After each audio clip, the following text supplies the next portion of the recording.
नाज़रीन इकराम, इंतहाई अहम तरीन डेवलपमेंट्स हैं ईरान जंग के हवाले से। सऊदी अरब ने अपनी फौजें रवाना कर दी हैं और अब ईरान की जंग जो कि अमेरिका और इसराइल से है, ये जंग मशरिक़ वुस्ता तक फैल गई है और इस जंग की हिद्दत और शिद्दत अरब ममालिक के शाही महल्लात तक भी महसूस हो रही है। ईरान के हमले भी जारी हैं, ईरान पर अमेरिका और इसराइल की स्ट्राइक्स भी जारी हैं। लेटेस्ट अपडेट्स, लेटेस्ट डेवलपमेंट्स और चीन की तरफ से जारी की गई नई वार्निंग, मैं सारी डिटेल्स आपके सामने रखता हूं। और एक अहम तरीन अरब मुल्क जो है ईरान जंग के बाद, उस अहम तरीन अरब मुल्क में जो वहां का निज़ाम हुकूमत है, वहां की जो बादशाहत है, वो किस तरह से खतरे में पड़ चुकी है। और जब हम ये कहते हैं कि ये जंग मिडल ईस्ट को हमेशा हमेशा के लिए बदल देगी, तो ये क्यों कहते हैं, अब ये समझ आ रही है। मैं सारी डिटेल्स आपके सामने रखता हूं, लेकिन उससे पहले इस वीडियो को लाइक कर लें। एक के बजाय ज्यादा से ज्यादा कमेंट्स आपने करने हैं, क्योंकि हमारे चैनल को रिपोर्ट किया जाता है। रिपोर्टिंग का असर जाहिर इस तरह से होगा कि आप एक के बजाय ज्यादा से ज्यादा कमेंट्स करें। और आगे बढ़ने से पहले नाज़रीन इकराम, एक छोटा सा मैसेज है हमारे ओवरसीज व्यूअर्स के लिए, चंद सेकंड का। वो मैसेज आप सुने, फिर हम आगे बढ़ते हैं वीडियो में और खबरें जो है वो जल्दी जल्दी आपके सामने रखते हैं। रमजानुल मुबारक का आगाज हो चुका है और ईद की आमद ओवरसीज पाकिस्तानीज के लिए ये एक बड़ा अहम मौका होता है, जब वो अपने प्यारों को बैरून मुल्क से पीछे पाकिस्तान में मौजूद अपने प्यारों को पैसे भेजते हैं। और इसके लिए वो ढूंढ रहे होते हैं आसान तरीका, बेहतरीन रेट्स, इंतहाई कम फीस और सबसे अहम तरीन चीज कि सिक्योर तरीका हो जिससे पैसे भेजे जा सके। उसके लिए आप इस्तेमाल कर सकते हैं टैप टैप सेंड। ये इस्तेमाल करना इंतहाई आसान है। ऐप डाउनलोड करें, अमाउंट एंटर करें, अपने रिसिपिएंट का नाम लिखें, बैंक सेलेक्ट करें और आपके पैसे आपके प्यारों के पास इंतहाई महफूज और तेज तरीन तरीके से पहुंच जाएंगे। अगर आप मेरा प्रोमो कोड इस्तेमाल करते हैं शहाब, SHAHAB, कोई भी ट्रांसफर भेजते हुए आप इस प्रोमो कोड का इस्तेमाल करते हैं तो आपको बोनस अमाउंट भी मिलेगी। तो जितने ओवरसीज पाकिस्तानी हमें देख रहे हैं, अभी टैप टैप सेंड डाउनलोड करें, अपने प्यारों को महफूज और तेज तरीन तरीके से बेहतरीन रेट्स के ऊपर इंतहाई कम फीस के साथ पैसे भेजें और सबसे अहम तरीन चीज ये कि मोहब्बतें बांटें। नाज़रीन इकराम, जल्दी जल्दी खबरों पर आते हैं। एक तो ये कि ईरान के हमले जो हैं वो बदस्तूर जारी हैं और रियाद में, सऊदी अरब के दारुल हुकूमत रियाद में अमरीकी सिफारत खाना जो है उस पर भी हमलों की तस्दीक हो गई है और कुवैत में भी अमरीका ने अपना सिफारत खाना बंद कर दिया है। इसके साथ ही साथ ईरान जो है वो इस वक्त अपने हमले जो हैं वो जारी रखे हुए है और इसराइली हुकाम ने भी अब ईरानी पासदारान इनकलाब की जानिब से नेतन्याहू के दफ्तर पर हमले की तस्दीक कर दी है। नेतन्याहू के ऑफिस पर हमला किया गया पासदारान इनकलाब की तरफ से। ऑल्दो नेतन्याहू जो है वो इसमें बच गया और ये खबर एक चली तो सही कि नेतन्याहू को कुछ हुआ, लेकिन वो फेक न्यूज थी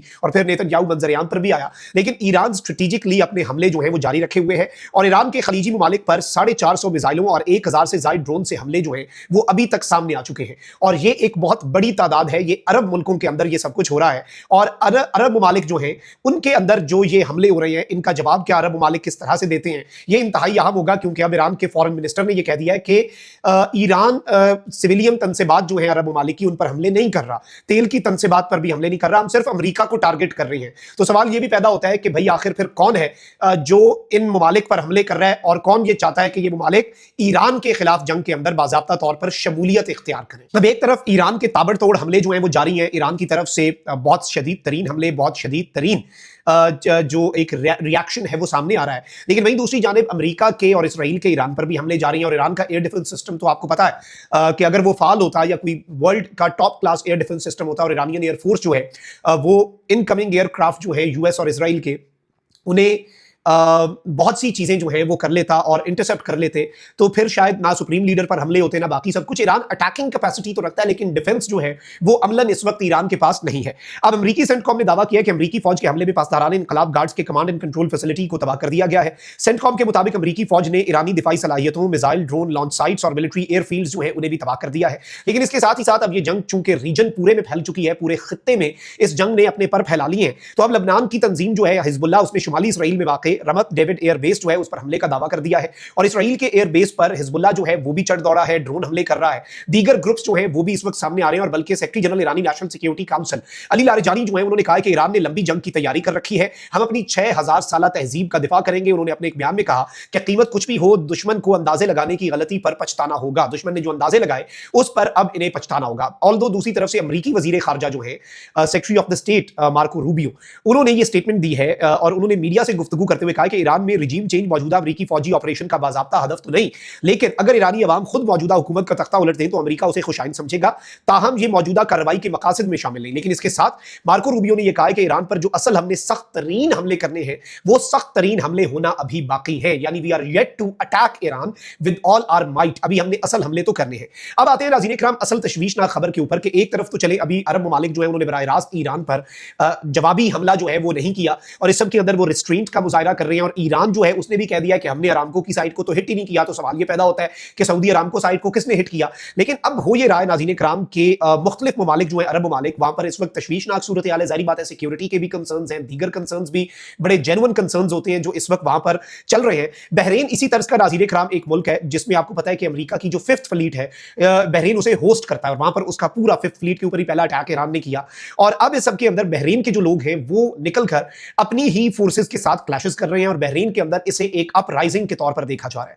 बहरीन के लोगों ने एहतजाज करना शुरू कर दिया जिसमें मुतालबा किया गया है कि ईरान के साथ इत्तेहाद किया जाए और अमेरिकी फौज को फौरी तौर पर बहरीन से निकाला जाए, जिसके जवाब में सिक्योरिटी फोर्सेस जो है उनकी फिर जो प्रोटेस्टर्स हैं उनके साथ झड़पें भी हुई। बहरीन में हालात इंतहाई कशीदा बताए जा रहे हैं। ईरानी हमलों से बहरीन में अमेरिकी ठिकानों पर तबाही भी देखी गई और बहरीन में अमेरिका की मौजूदगी जो है वो ऑलमोस्ट ईरान के निशाने पर है और उस पर अच्छा खासा इंपैक्ट भी पड़ रहा है। लेकिन अब बहरीन के अवाम सड़कों पर बेसिकली मौजूद है। अब ये असल मामला क्या है नाज़रीन इकराम, इस चीज को आपने समझना है। बहरीन में तकरीबन 60% आबादी जो है वो अहले तशी यानी कि शिया है और जो बहरीन के हुक्मरान हैं, जो बहरीन के रूलर्स हैं, आपको पता है कि अरब ममालिक के अंदर मोनार्कीज हैं, अरब ममालिक के अंदर बादशाहत का निजाम है और जो हुक्मरान हैं बेसिकली बहरीन के वो सुन्नी हैं। दोनों के इससे पहले भी यानी मेजॉरिटी में जो लोग हैं और जो माइनॉरिटी में है तो टेक्निकली माइनॉरिटी का बादशाह है और इस सब के अंदर ये भी पहले भी छोटे मोटे झगड़े जो हैं वो होते रहते हैं। लेकिन अब जो सुप्रीम लीडर हैं उनकी शहादत के बाद जो मुजाहरे हैं, मीडिया रिपोर्ट्स के मुताबिक अब बहरीन की मदद के लिए इवन सऊदी अरब की जो फोर्सेज हैं वो भी मैदान में आई हैं। अब बहरीन जो है नाज़रीन इकराम उन्होंने सिक्योरिटी फोर्सेज के साथ बहरीन के लोगों के क्लैशेस हुए। सऊदी अरब ने जो वाहिद ब्रिज है जो सऊदिया को बहरीन के साथ कनेक्ट करता है उस रास्ते से अपनी फोर्सेज, इससे पहले भी सऊदिया बहरीन की तरह से मदद करता आया है और सऊदिया की तरफ से ये इतलात आ रही है कि उसने अपनी फोर्सेज भेजी। ईरान ने बेसिकली उस ब्रिज के ऊपर भी स्ट्राइक कर दी जहां से मूवमेंट होती थी और मजीद ट्रूप्स जो है सऊदिया के वो बहरीन में ना आ सके बहरीन की हुकूमत और हुक्मरानों की मदद के लिए, तो इसलिए उन्होंने उस ब्रिज को भी स्ट्राइक किया और ब्रिज को टेम्परेरली क्लोज भी किया गया। लेकिन इस सबके अंदर मैं आपको यह बता दूं कि अब जो सूरत हाल है, इससे पहले भी 2011 के फरवरी में एक अपराइजिंग हुई थी और एक बड़ा ही 10 दिन का जनरल स्ट्राइक थी बहरीन के अंदर और बेसिकली ये बड़े शदीद तरीन प्रोटेस्ट थे बहरीन में जो हुए और बाद में सऊदी अरब जो है उसकी इंटरवेंशन से ये मुजाहरे जो है ये नाकाम हुए थे इन 2011। और मैं आपको ये बता दूं कि इस वक्त ये जो सिनेरियो है ये पहले भी होता रहा और ऑयल एक्सट्रैक्शन एरियाज जो है वो बहुत से इस तरीके से ही इसमें बहुत सी चीजें हैं, सऊदी अरब के अपने इंटरेस्ट हैं और अब सऊदी अरब ने बहरीन की मदद के लिए एक मरतबा फिर अपनी फौजें जो हैं वो रवाना कर दी हुई हैं, जो कि इस सिनेरियो को मजीद कॉम्प्लेक्स बनाता है। इसे नेविगेट करना हर मुल्क के लिए बड़ा मुश्किल होने जा रहा है, बड़ा कॉम्प्लिकेटेड सा सिनेरियो बनने जा रहा है। बट लेट्स सी चीजें किस तरफ को जाती हैं, मामला क्या रुख इख्तियार करता है। अभी तक की जो डेवलपमेंट्स हैं वो तो हमारे सामने और जिस तरह से निजाम ये चल रहा है और सऊदी अरब ने जो मैदान में उतरने का, और इससे क्या ये एक और अरब स्प्रिंग की तरफ बात जा सकती है। आई डोंट थिंक सऊदिया या यूएई या बहरीन या कुवैत दीगर ममालिक के अंदर नहीं, कतर में, लेकिन बहरीन की चूंकि मेजॉरिटी पॉपुलेशन और एक बड़ा चंक जो है पॉपुलेशन का वो वहां पर शिया है, तो इसलिए पहले भी प्रोटेस्ट होते थे, छोटे मोटे मामला चलते रहते थे। लेकिन अब चूंकि ईरानी सुप्रीम लीडर की शहादत और अमेरिका की फोर्सेज और 5th फ्लीट का बहरीन में होना, इस सब की वजह से प्रोटेस्ट जो है वो वायलेंट हो रहे हैं और मजीद फोर्सेज का आना, दूसरे मुल्क से, दोस्त मुल्क से फोर्सेज मांगना, ये भी इस जानिब एक क्लियर इंडिकेशन है कि प्रोटेस्ट शायद बहरीन के अपने कंट्रोल में उस तरीके से नहीं रहे। लेट्स सी, इस सिचुएशन को भी हम मॉनिटर करेंगे। लेकिन ये डेवलपमेंट्स थी। चाइना ने भी इस सारे मामले के अंदर एंट्री दे दी है और चाइना ने भी ईरान के हवाले से अब ये भी खबरें आ रही हैं कि ईरान को मजीद कुछ चाइना से मदद मिली है। देखते हैं कि ये मामला कहां पर जाकर रुकेगा। अपना बहुत ख्याल रखेगा। निगमान पाक।